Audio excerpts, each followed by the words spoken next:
Assalamualaikum warahmatullahi wabarakatuh. Alkisah, ada seorang guru sufi, mendatangi seorang muridnya ketika wajahnya belakangan ini selalu tampak murung. "Kenapa kamu selalu murung, nak? Bukankah banyak hal yang indah di dunia ini? Kemana perginya wajah bersyukurmu?" Sang guru bertanya.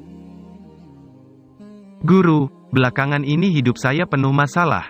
Sulit bagi saya untuk tersenyum. Masalah datang, seperti tak ada habis-habisnya," jawab sang murid tersebut. Sang guru tertawa terkekeh. "Nak, ambillah segelas air, dan 2 genggam garam. Bawalah kemari. Biar ku perbaiki suasana hatimu itu." Sang murid pun beranjak pelan. Tanpa semangat, ia laksanakan permintaan gurunya itu, lalu kembali lagi, membawa gelas dan garam, sebagaimana yang diminta. "Coba ambil segenggam garam, dan masukkan ke segelas air itu," kata sang guru. "Setelah itu, coba kamu minum airnya sedikit." Sang murid pun melakukannya. Wajahnya kini meringis karena meminum air asin. "Bagaimana rasanya?" tanya sang guru. "Asin, dan perutku jadi mual," jawab sang murid dengan wajah yang masih meringis. Sang guru kembali terkekeh-kekeh melihat wajah muridnya yang meringis keasinan. "Sekarang kamu ikut aku." Sang guru membawa muridnya ke telaga di dekat tempat mereka. Sang murid menebarkan segenggam garam yang tersisa ke telaga, tanpa bicara. Rasa asin di mulutnya belum hilang. Ia ingin meludahkan rasa asin dari mulutnya, tapi tak dilakukannya. Rasanya sangat tak sopan meludah di hadapan sang guru, begitu pikirnya. "Sekarang, coba kamu minum air danau itu," kata sang guru, sambil mencari batu yang cukup datar untuk didudukinya tepat di pinggir telaga.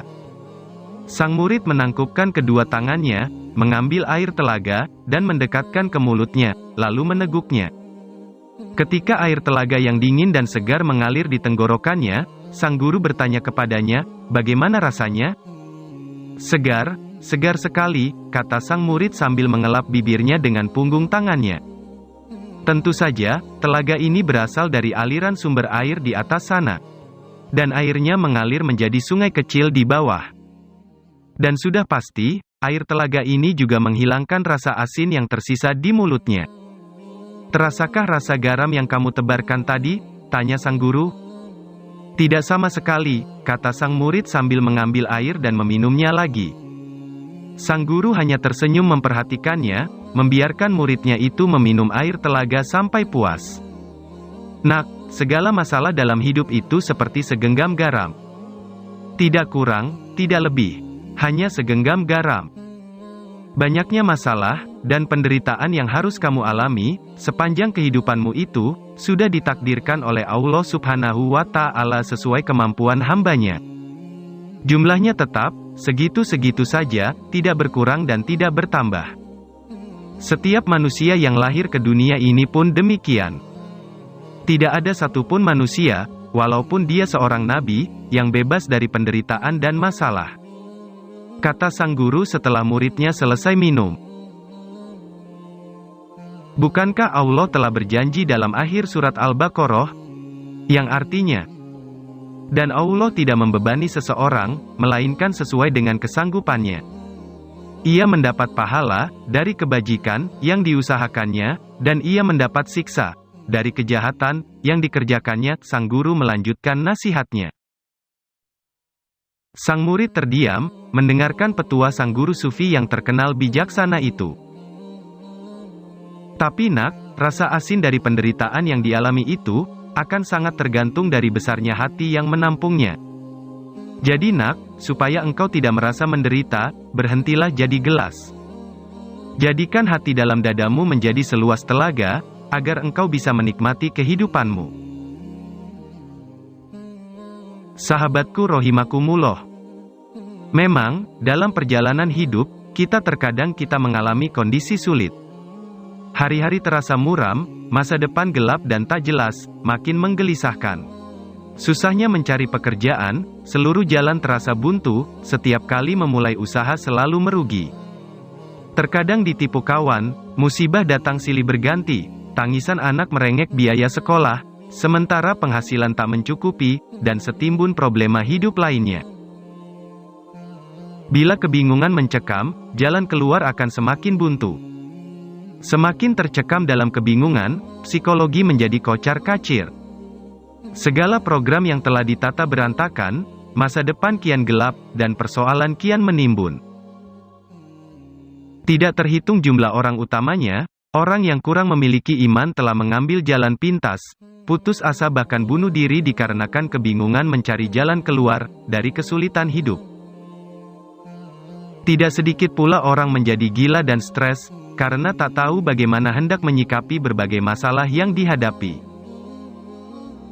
Sahabatku, apabila perasaan sedih membebani, menjadikan perasaan kalut tak terhindari, misalnya karena kerugian selama ini yang harus ditanggung, apalagi jika diingat bagaimana capeknya berusaha, siang malam bekerja keras hanya musibah yang datang memporak-porandakan semuanya. Perasaan sedih karena merasa sendirian, teman-teman yang pernah dibantu ternyata melupakan dirinya. Tak jarang, rasa menyesal dan kecewa muncul ketika itu. Ketika rasa penyesalan demikian ini muncul, seluruh keikhlasan yang telah dilakukan hangus. Kesedihan akan semakin menumpuk, dan membebani jiwa. Akan sia-sia menyesali masa lalu, dan pada waktu yang sama, telah menggerogoti simpanan pahala. Semakin sedikit simpanan amal baik, maka semakin terasa sempit jiwa dan kehidupan kita. Mengambil jalan pintas, dan melakukan tindakan yang merugikan orang lain, demi kepentingan sesaat dan keuntungan duniawi, seperti menipu, mencuri, merampok, korupsi dan lain sebagainya. Sungguh tindakan jahat semacam itu bukan jalan keluar. Justru, makin mempersulit jalan hidup. Dengan tindakan jahat, kepercayaan orang lain akan hilang. Bukankah modal utama dalam kesuksesan hidup tidak hanya terletak pada banyaknya uang, juga bukan pada kehebatan memasarkan diri, melainkan terletak pada sejauh mana orang lain mempercayai kita. Barang-barang haram yang kita peroleh tidak akan pernah membuat hidup menjadi tenang, tapi membuat semakin gelisah merasa dikejar-kejar sesuatu yang mengancam. Barang haram niscaya akan membangun kerakusan baru, merasa haus untuk memburu lagi barang-barang haram yang baru. Kekayaan haram tidak mendatangkan berkah sama sekali, tak terasa kekayaan tiba-tiba habis begitu saja dan semua itu sia-sia. Bagaimana jalan keluarnya? Pertama, melanjutkan usaha dan upaya kita dengan tetap jujur, dan menghindari segala perbuatan yang dibenci Allah Subhanahu wa Ta'ala. 2. Percaya bahwa segala yang menimpa seorang hamba adalah karena takdir Allah. Meyakini bahwa segala yang Allah takdirkan adalah yang terbaik buat kita. Dengan demikian, akan datang perasaan tenang, karena dirasa yang diyakini Allah Maha Kaya, Maha Kuasa, dan Allah yang menentukan segala nasib hambanya. Selain kedekatan yang melahirkan rasa tenang, hidup akan semakin bersih. Kepercayaan orang lain akan semakin kuat. Selanjutnya, jalan hidup akan semakin terbuka lebar. Ketiga, setiap kali seorang hamba memasuki kesulitan, berarti kemudahan semakin dekat dan jalan keluar segera ditemukan. Janji Allah, Quran Surat Al-Insyirah, ayat 5-6. Fainama al-usri yusro, inama al-usri yusro. Maka, bersama setiap kesulitan akan disertai kemudahan. Seperti apa yang disampaikan oleh guru sufi tadi, dalam menyikapi ketetapan Allah, akan tergantung kepada diri kita masing-masing. Sahabatku, penderitaan yang kita alami, itu akan sangat tergantung dari besarnya hati kita.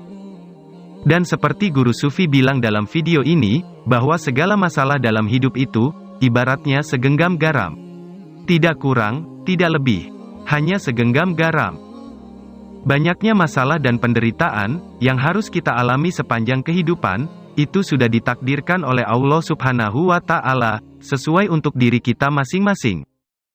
Jumlahnya pun tetap, segitu-segitu saja, tidak berkurang dan tidak bertambah. Nah, supaya kita tidak merasa menderita, marilah kita berhenti menjadi gelas. Jadikan hati dalam dada kita, menjadi seluas telaga, agar kita bisa menikmati hidup dan yakinlah akan firman-Nya. Ya Tuhan kami, janganlah Engkau hukum kami, jika kami lupa atau kami bersalah. Ya Tuhan kami, janganlah Engkau bebankan kepada kami, beban yang berat sebagaimana Engkau bebankan kepada orang-orang sebelum kami. Ya Tuhan kami, janganlah Engkau pikulkan kepada kami apa yang tak sanggup kami memikulnya.